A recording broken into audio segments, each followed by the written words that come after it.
Sebuah rekaman menarik perhatian warganet di media sosial Telegram pada Selasa 5 November 2024. Pasalnya, dalam rekaman tersebut menunjukkan detik-detik tentara Ukraina alami cedera saat beroperasi di medan pertempuran.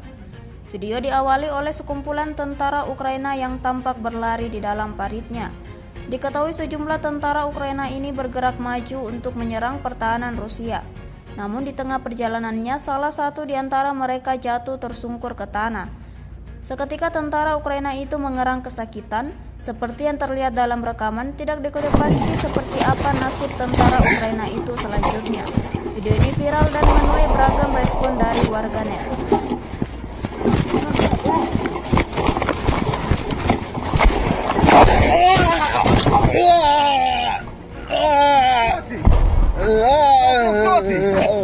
Куда? Бок.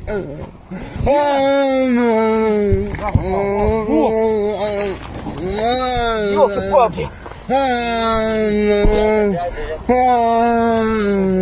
Твою, блин! Да, давай!